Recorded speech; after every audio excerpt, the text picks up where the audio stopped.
that's one thing everybody admires about Dale is how honest and upfront he is. He cares a lot about the team, his fans, and the sport in general.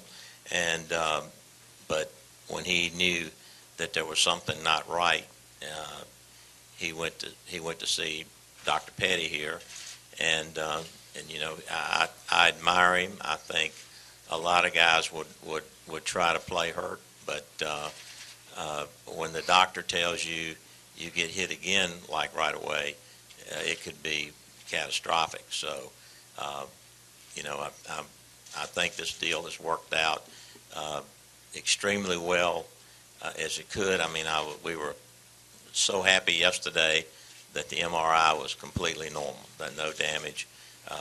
We don't have a problem there. And for these two guys to have the kind of year they've had to lead the points and get in the chase, and we've got a lot of years left to race, I always want to be on the side of safety, and I applaud Dale for raising his hand and going in there and getting checked out. Concussions have been in the news quite a bit lately, particularly with the NFL. In light of that, how much of a concern is this for your long-term health, and did that kind of play into it at all? I think that you know, I don't think that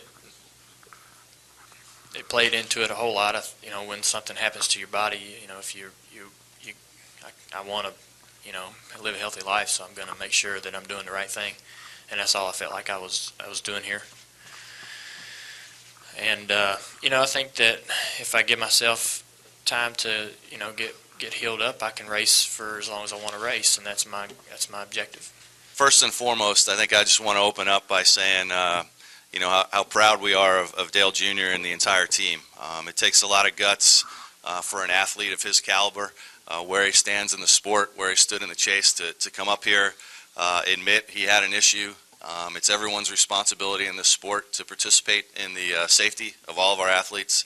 It's on the athlete, the owner, NASCAR, the tracks, and I think you saw the process work in terms of Dale Jr. knowing he had an issue, seeking out Dr. Petty, who sits on our advisory board, and taking the right steps. No matter how tough it is, I think he represents what you'd want in an athlete and represents the sport well. So, you know, our primary concern is obviously Dale's health, and seeing him back in the race car. I think you heard today from Dr. Petty that things look good to be able to do that. So we're encouraged by what we've heard as well. And we're going to leave it up to Dr. Petty, as you heard today, to make the final decision on when Dale Jr. can be back in a race car.